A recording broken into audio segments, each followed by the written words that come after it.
What is easily considered to be a dying segment here in America, the full-size sedan segment will likely be cut in half this time next year when Ford, Chevy, and perhaps even FCA decides to pull out of the large full-size American sedan. Now that didn't stop two new entries from showing up for the 2019 model year. On my left, the all-new 2019 Toyota Avalon, and then on my right, the refreshed 2019 Nissan Maxima. But if you're one of the few people who actually want to buy one of these full-size sedans, which one of these is the better option? That's what we're here to find out.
So the death of the full-size sedan can easily be accredited to Americans wanting to buy crossovers. You guys have heard me say this over and over again. So when it comes to the design of these two vehicles, or of this segment in general, you really need to build a vehicle that stands out to kind of pull people away from crossovers. Let's first start with the all-new Avalon, because the design of this thing is definitely polarizing. It has a grille that could literally eat the crossovers that crowd your local roads. And Toyota did that on purpose because they wanted the Avalon to attract a younger, different type of audience. You can see this touring grade that I'm showing you has its own unique black mesh finish grille. It's got standard LED headlights with a dynamic turn signal in the front LED. You have LED running lights, no fog lights. Instead, you have this functional little air intake at the lower front fascia. And overall, it's definitely a bold vehicle, perhaps even too bold, very Lexus-like in its design. So let me know in the comments below if you think the Avalon's design is good looking, or if you think it's just purely hideous. Now, in contrast to the Avalon, the Maxima's design is a little bit more restrained, surprisingly, despite the fact that it also has an equally large V-motion grille at the front, which is slightly updated. You have these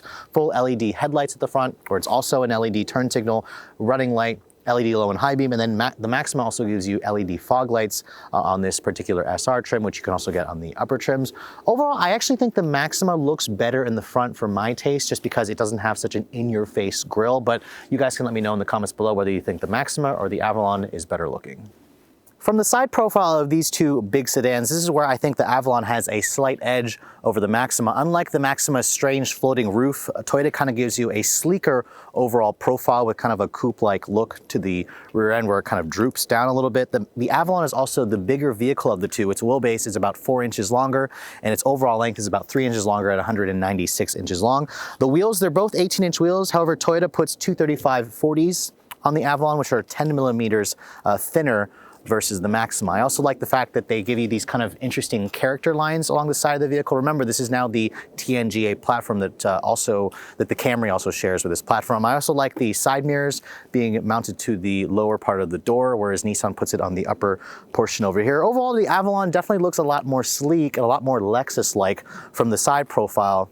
And if you guys don't like the front grille, just happen to look at the side, it looks a little bit better. Now, in contrast, the Maxima is the smaller vehicle. It is literally actually about 0.1 inches smaller than the Altima. So Nissan needs to do something about the size of this vehicle. They need to position it somewhere in the segment where, whether they want it to be larger or smaller than the Altima. Its wheels are riding on 245 40 series tires, so they're 10 millimeters thicker, which helps this car give it a little bit more grip in the corners and whenever you're attacking the twisties in this vehicle. The roof definitely also appears to be a little bit higher. You do get a panoramic sunroof on the Maxima, which isn't available on the Avalon, which is strange considering the Lexus and the Camry offers a pano roof. I don't like the rear roof line here, as I said before, where it has that floating pillar design. I would have preferred Nissan to just give it a kind of coupe-like look to the back.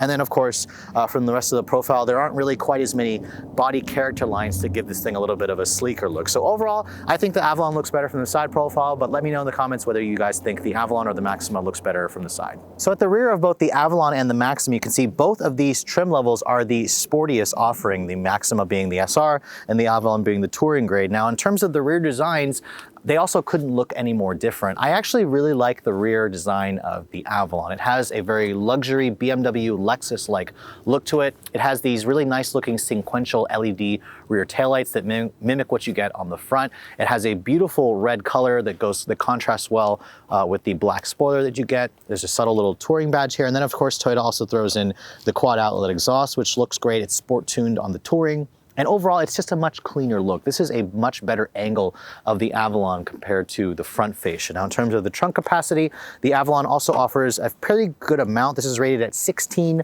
cubic feet of space. That is roughly 2 cubic feet more than what you get on the Maxima. The seats fold down 60/40. And then underneath the floor, Toyota also gives you a temporary spare tire, so you don't have to deal with a fix-a-flat kit. Now, in contrast to the Avalon, the Maxima's rear end also has a unique look to it. I just personally prefer the rear styling of the Avalon, so you guys can let me know in the comments whether you like this or you like the Avalon more. The Maxima also gives you a rear spoiler on the back. However, it is a little bit taller versus what you get on the Avalon. You can really tell that the Maxima is 3 inches shorter than the Avalon from this particular angle. You have these refreshed LED taillights, but they aren't the sequential LEDs like you get on the Toyota. And then Nissan also throws in these quad exhaust finishers, but they aren't actually connected to the exhaust tips. These are just kind of stuck in the lower bumper piece. And then you have kind of this little trim piece here to give it a little bit of a sportier look.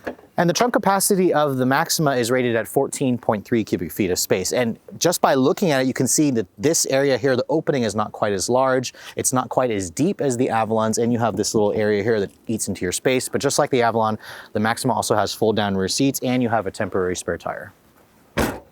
So while the exterior design of a full-size sedan is definitely an important aspect, most of you are going to be spending your time in the interior. So let's first hop in the interior of the all-new Avalon. First things first, the door. It definitely sounds relatively solid, a little bit better than the last Camry that I had, which is surprising considering this is based on the same platform, but it adds to that first impression of quality. Now you can see here's the key fob for the Avalon. It's the same corporate key fob that Toyota is using on all their current products. The smart entry system is actually standard across the board, which is nice. So when you want to start the vehicle up, just put your foot on the brake, push the button here to fire up the engine. Now you guys have seen me talk about this interior in my full overview of this car that I filmed about 9 months ago in April when I first drove it. So I'm not gonna go too much in depth with this interior, but the first thing you're gonna notice is the open and airy feel of the cabin with the Avalon. It feels like a full-size sedan because it's nice and roomy. The dashboard here is lower. The pillars here are also thin, so you have a very good view out of the front and out of the sides, which is definitely important when you're looking to drive this thing on a longer trip. Now, in terms of the materials, this is Toyota's flagship sedan, so Toyota throws in some nice materials. The aluminum trim that you're seeing here apparently is genuine. Toyota says this is real aluminum. If you guys don't fancy aluminum, you can also go for the limited, which will give you real wood trim. The materials here on the dash are also soft touch. You have a soft touch area right here with some authentic stitching. It's the same kind of soft text leatherette that's on the seat. It's on the dashboard here.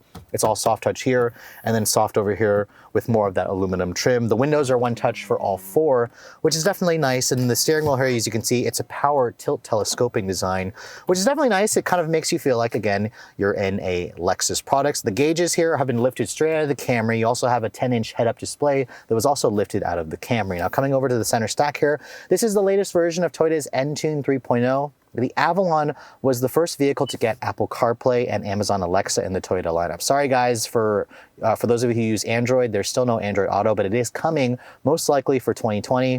I'm imagining Toyota is going to add that. You can see the display here is a 9-inch display. It looks good, has really great graphics. It's placed high up in the dash, but it doesn't have that quite tablet look. As you can see here, you can kind of go to Waze and it'll give you the full Waze integration, which again, the sluggishness that you're seeing, that's not really Toyota, that's Apple, which can be constant when you guys are plugging into the cars. Here's the Toyota interface. Again, I'm not going to go too much in depth with this. It works relatively well. It's relatively quick. When you put the vehicle into reverse, you also get a 360 camera that's part of a driver assistance package that my tester has for like 1,100 bucks. The bird's eye view, you have rear cross traffic braking, which is nice. So the tech here is good. The screen quality also is decent for the backup camera, but definitely not what you get in some of the Lexus products. Now down here you can see you have dual zone climate control. You have heated and cooled seats with 3 different levels, which is definitely nice. Nice well-labeled buttons here, but they are a little bit on the smaller side. I kind of just wish the Toyota gave us a knob here. You do have a knob for volume and for tuning and some more well-labeled buttons. Toyota also gives you a nice little storage area here where it's actually padded where you could put your phone. This plastic over here, however, feels a little bit cheap. The shifter here controls the 8-speed automatic. You have your 3 different drive modes here, an electronic parking brake, and then Toyota also gives you a nice little storage compartment here where you have 3 USB ports and then a pretty deep storage area over here. The lid for this is nice and padded, which is nice. Your drive mode selector, as you can see, with the touring grade, you also have a Sport and a Sport Plus trim. None of the other lower grades have that. Now above me, the standard sunroof is also included on this trim. However, if you guys are looking for a pano sunroof, you're gonna have to go over to the Maxima or the competition because Toyota doesn't offer a pano roof on this car. Now the seats also are made of a soft text material, where it's leather and suede. They're heated and cooled, as I said. They are very comfortable, soft seats, much better than what you get in the Camry and a little bit softer than what you get in the Maxima. Let's hop into the Maxima and see how it compares size-wise and feature-wise to the Avalon. So hopping into the inside of the Maxima after getting into the Avalon, you're going to immediately notice that, first of all, the door doesn't quite sound as solid as the Avalon. It's a little bit more tinny, but the first thing you're gonna notice is the cozier feel in the Maxima. This doesn't feel like a full-size sedan because it has a dash that kind of comes out to you. The pillars here are much larger. The hood bulges up a lot more, so the visibility isn't quite as good. Now, it doesn't feel cramped in here, it just feels a little cozy compared to what I just experienced in the Avalon. Now, here's the current Nissan Key Fob. It is a dirt old key for like the last 20 years. I feel like Nissan's been using this key, but it does have remote start on the key fob, which the Toyota did not have on the key fob, and you have the intelligent access key. So just keep the key fob in here, put your foot on the brake, push the button here to fire up the engine.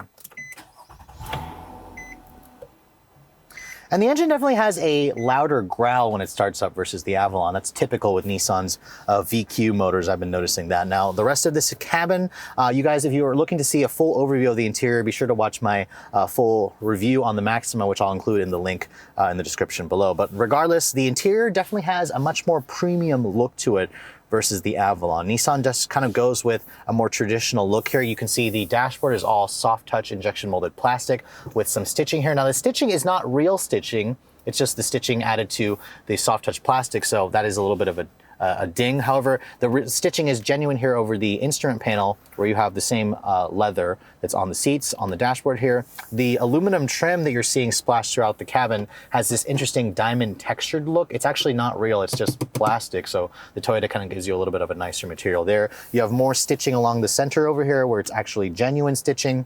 And I really like the SR trim where it comes with this black leather with the orange contrasting stitching and the diamond quilted Alcantara area in the seat center. So it definitely makes for a nice looking cabin. The door panels also are all soft touch with more of that stitching. And then the windows are only one touch up and down for the front windows, so not for the rear windows. That's where I guess Toyota has an edge. Now, the steering wheel is also unique to the Maxima and Nissan's lineup. It's a nice flat bottom design. It's also a heated wheel just like in the Avalon. And the steering wheel itself on the SR is a manual tilt telescoping. If you guys want the power telescoping, you have to go for the Platinum trim, which that will include that feature. There's also paddles on the wheel just like on the Avalon, but you notice them more in the Nissan because they are mounted to the column and they just look a lot more sporty, a little bit GTR-esque. Now, looking at the center stack here, you have heated and cooled seats, just like in the Avalon, although Nissan gives you this nice little rotary dial where you can control the seats, whereas Toyota did a button. The center stack here definitely is an 8-inch display. It's been updated versus the last Maxima that I showed you. You do have Apple CarPlay, and unlike the Toyota, you also have Android Auto. So if you guys are Android users, the Avalon or the Nissan is the one that gives you the Apple CarPlay feature. I'm not entirely sure why it's not actually turning on the CarPlay, but it does have the Apple CarPlay. Sometimes CarPlay doesn't always work particularly well. Now, when you put the vehicle into reverse, you can see there is a 360 camera that is included as part of this premium package that my tester has. The resolution definitely is not as nice as what you get in the Avalon. So the screen clarity is a little bit better in the Toyota. This is still not as good as what you see in some of the German brands, but it's nice that you get a 360 camera included on these vehicles. The map display, you can see Nissan's is really old. The Toyota's is also old, but not quite as old as the Nissan's. But most of you are probably going to use the Apple CarPlay anyways. and just use the Waze integration or the Google Maps, you can see there's the Apple Carplay. It finally just started to show up. It definitely doesn't look as crisp as what you get in the Avalon, but love the fact that Nissan has added that for the 2019 model year. If you guys don't want to use the touchscreen, you can also use this little rotary dial. It also has a little sport mode here. And this, again, reminds me a lot of Infiniti from a couple years ago. Actually, Infiniti still uses this dial. The seats are also a little bit harder than the Avalons, but they're still relatively comfortable. Toyota gives you an adjustable thigh extender on the driver's side, not on the passenger side, but the suede Alcantara feels good, just a little bit harder seats. Above me, the sunroof is nice, lets in a little bit more light, but you do have to pay about $1,800 if you guys want the sunroof on this trim level. So hopping into the rear seats of these big sedans, let's first start with the Avalon, because the Avalon's rear seat is basically worthy of a full-size sedan. The legroom here is plentiful. Toyota rates the space at 40 inches of legroom. That's actually 3 inches more than what you get in the Camry. That's based on the same platform. You have a slight hump here in the center, which will definitely make putting 3 people across a little bit more challenging. You have 2 USB ports here, which are the quick charge, and then Toyota also gives you 1 level heated seats, rear seat air vents, and then dual map pockets over here. The seats themselves also are relatively comfortable. I'm 5'7". My head doesn't really touch the ceiling, but there's good foot space underneath here. The materials are also soft touch in the back seats as well, so they carry that over from the front. You have 1-touch automatic down up windows, and then Toyota also gives you an armrest here that folds down with 2 cup holders. I'm surprised that there's no manual rear sunshades here. I believe the limited trim has a power rear sunshade that the touring trim does not get, but overall the back seat in the Avalon is definitely full-size sedan worthy. But let's hop into the Maxima and see if that is also the case. So in contrast to the Avalon, the Maxima's rear seat is definitely tight, even by mid-size sedan standards. Now, getting back here, you can see the legroom is actually about 6 inches less than what you get in the Avalon. Nissan says it's about 34 inches of legroom. The floor is not quite as large for this center hump here, which is good. There's good foot space underneath here, and then Nissan gives you 2 USB ports and a USB-C, rear air vents, and then 2 map pockets. Now, heated rear seats are not included on this trim, but you can spring for the Platinum trim and also give you heated rear seats. And then Nissan also throws in a power rear sunshade in that trim. Now, fold down this armrest here, you get 2 cup holders, some storage, and then the panoramic sunroof, which is definitely nice. You can't get that on the Avalon, adds a little bit more light, but just keep in mind that Nissan's own Altima offers more rear seat legroom than the Maxima. So under the hood of both of these sedans, they also couldn't be more similar. Both are sporting 3.5-liter V6 engines. Now let's first start with the Maxima. This is the company's corporate 3.5-liter VQ35DE with just port injection. This is an old engine. It's been in production since the early 2000 eras, but it does make modern power, 300 horsepower and 261 pound-feet of torque. All Maximas are still only front-wheel drive, and they all go out through a continuously variable transmission, Nissan's latest generation, of course. This vehicle weighs around 3,600 pounds. It gets 20 in the city, 30 on the highway. Now, in contrast to the Maxima, the Avalon also has Toyota's 3.5-liter V6, but it does have direct and port injection. That's what D4S stands for. This is the same motor in the Camry. It makes 301 horsepower and 267 pound-feet of torque. So the Toyota actually has the edge over the Maxima in terms of horsepower and in terms of torque. Now, the Avalon is slightly heavier. This weighs around 3,700 pounds, and instead of a CVT, Toyota puts an 8-speed automatic transmission, still only going to the front wheels. Now, in terms of fuel economy, the Toyota also has the Maxima beat, but not by much. It's rated at 22 in the city, 31 on the highway. Please keep in mind that this uses regular gas while this uses premium gas. I like the fact that both hoods also are lifted up by struts instead of a prop rod. So with both vehicles having a V6 engine, a naturally aspirated V6, and both of them also happen to have quad exhaust outlets, I bet a lot of you are curious which one of these sounds better. So let's take a listen of the Avalon first.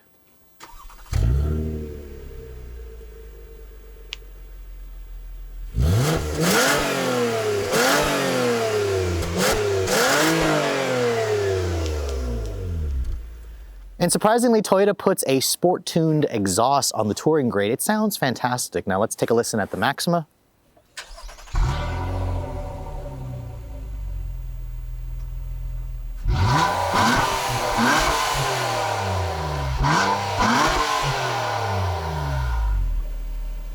And the Maxima doesn't have a sport-tuned exhaust, but it has that typical VQ snarl that also sounds good. Honestly, I think the Avalon sounds better, but you guys can let me know in the comments below whether you think the Toyota or the Nissan sounds better. So if you asked me about 20 years ago if driving dynamics mattered at all in a full-size sedan, I would have told you no, they didn't matter at all as long as the vehicle was comfortable. Now, because sedan buyers have changed in terms of their preferences, sedans now need to drive a lot better, which is why Toyota completely redesigned the Avalon for 2019. So let's first start off in the new Avalon. This is riding on, as I said before, the TNGA platform, and Toyota says it's the sportiest, best handling, best driving Avalon they've ever produced. And first setting off, the last time I drove one of these was last April back in California. And I have to say, the Avalon makes a really good first impression. The visibility in here is excellent. You can see out of the front really well. You have these thin pillars. The hood bulges up, but it doesn't really bulge up to the way that blocks your view. And then the side mirrors, they're a little bit small, but the view out of the back is good. Toyota Safety Sense P is standard equipment across the board. So even the base trims have automatic emergency braking, blind spot monitoring, adaptive cruise control with full speed range. You have to go for the upper trims of the Maxima to get that, whereas Toyota throws that in as standard equipment.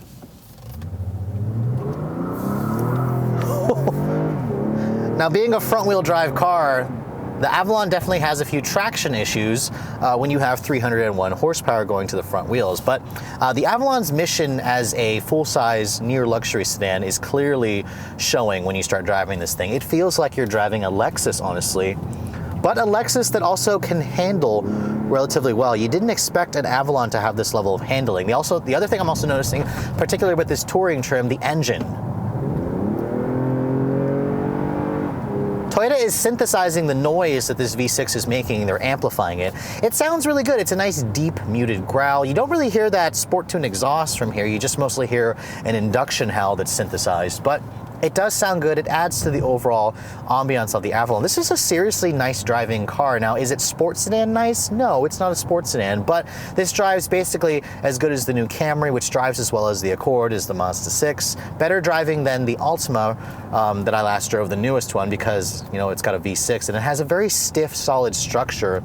And it also feels really nice and quiet and smooth. And smoothness, that buttery feeling, is what people love about Toyotas. Now, just to prove to you guys that the Avalon needs all-wheel drive, let me floor it here with the traction control turned off.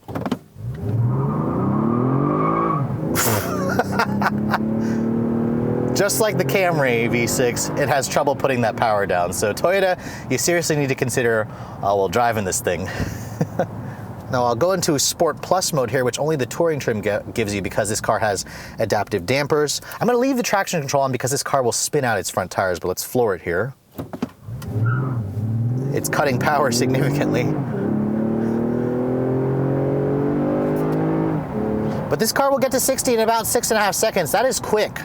Not even quick in general, like for an Avalon. That is actually really quick, honestly, considering how big this car is at 3,700 pounds as well. This is a nice driving vehicle, and then when you get to the handling part, the steering is heavy, which is good. A little bit numb in terms of feedback, but it actually has a really good amount of responsiveness. This car changes directions. You can feel the adaptive dampers that this one has kind of tightening up the suspension in sport mode. When you go to comfort or normal or eco, it will just kind of soften up everything. But despite the fact that this is the sportiest, most aggressive Avalon you can get, this car still feels like it excels as a luxury sedan. I have comfortable seats, which are heated and cooled. I have a heated steering wheel. I have this really nice head-up display.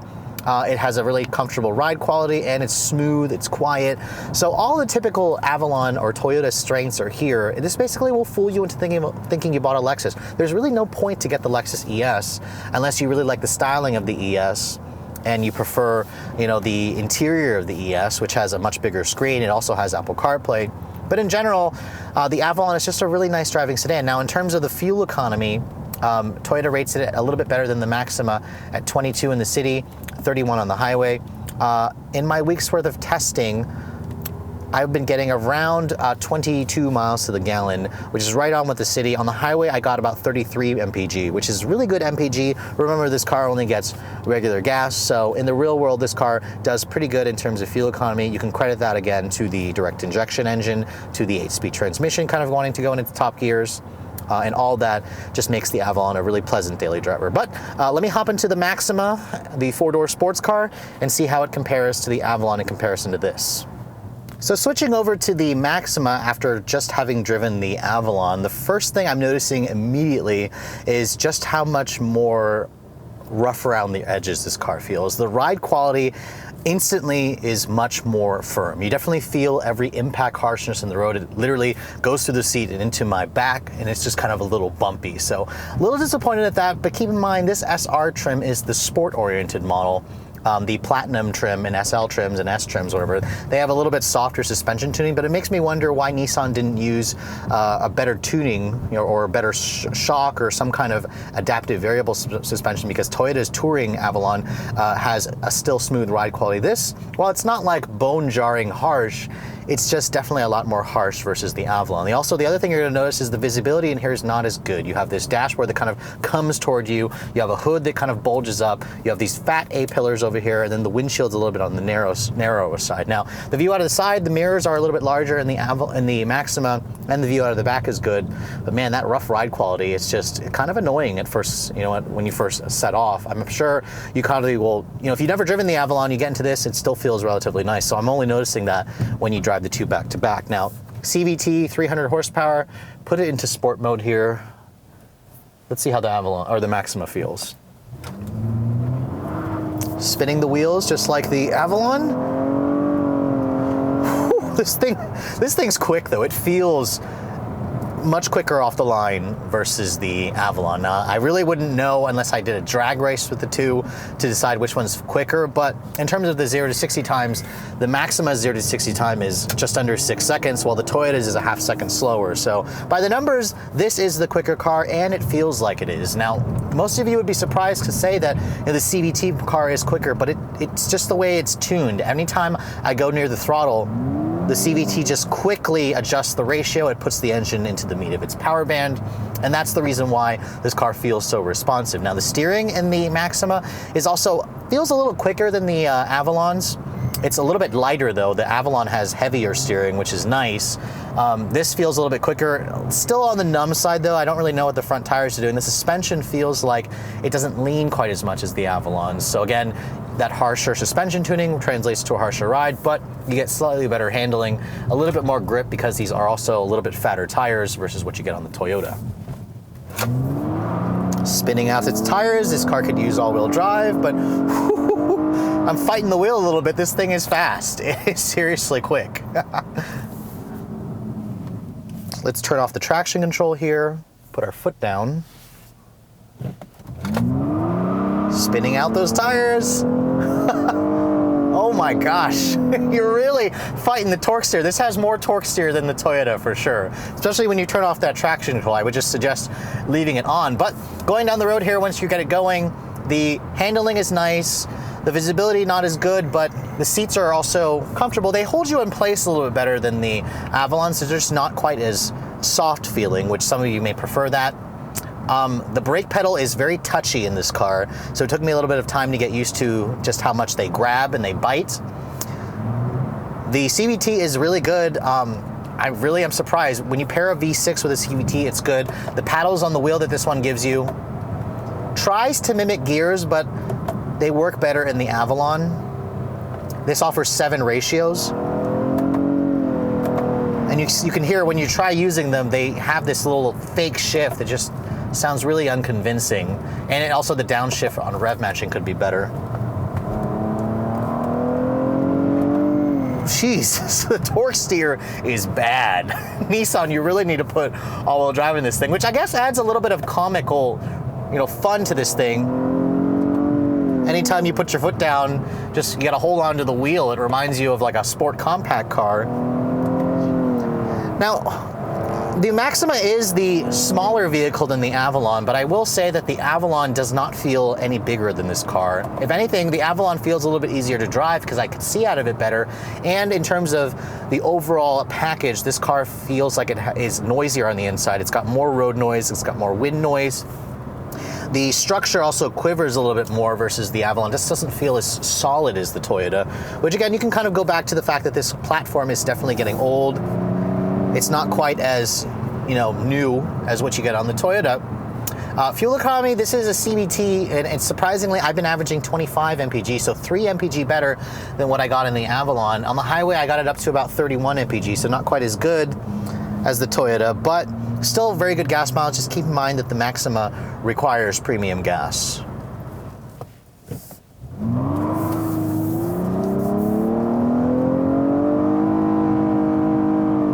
when you really put your foot down, this thing will hold the revs at like 6,500 RPM, which is not what I like a sporty sedan to do. But man, this thing really hustles when you put your foot down. Just hold on to that wheel. Good God, the torque steer is bad. So in terms of driving, I have more fun driving the Maxima. This is quicker accelerating.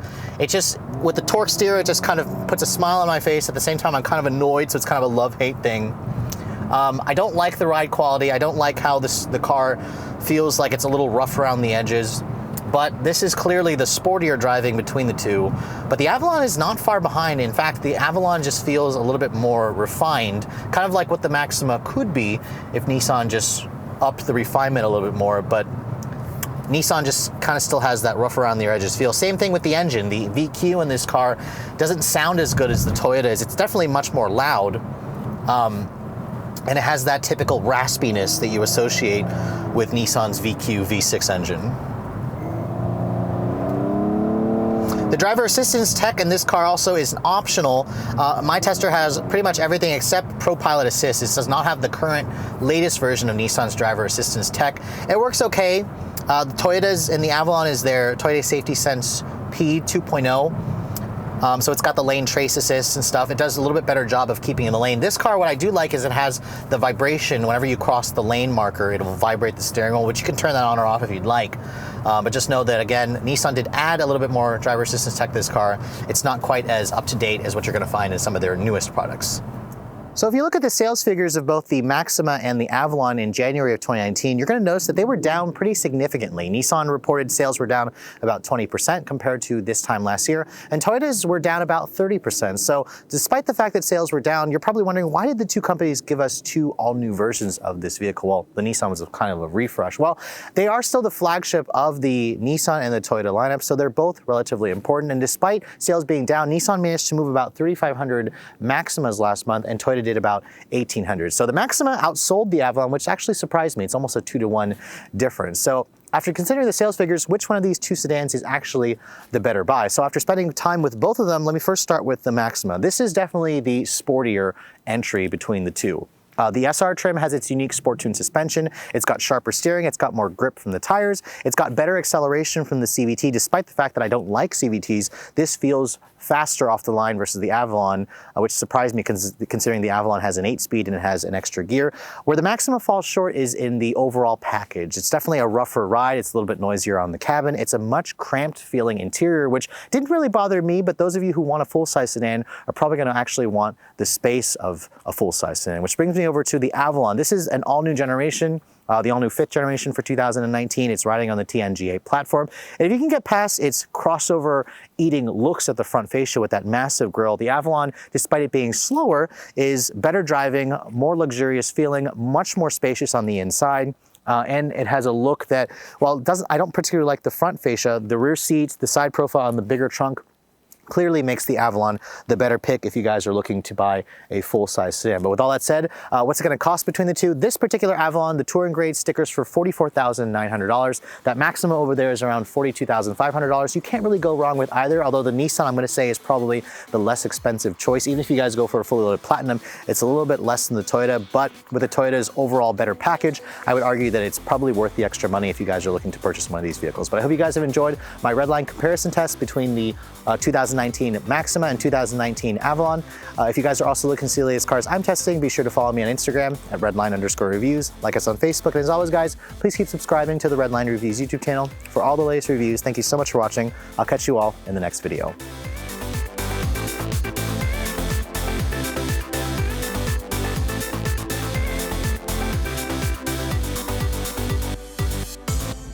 Okay, so go on 3. Yes. Yes? Yes. All right. Are you ready? Yes. Oh my God, come on, shift. Wow, the Maxima is such a more responsive transmission than this car. That's disappointing. It's the transmission is just way more responsive on the Maxima, that's why. I have it in Sport Plus too, and it took forever for it to downshift. Like your car already took off. I can tell you didn't really move. No, I was just like, really? Are you serious? Slow transmission. There's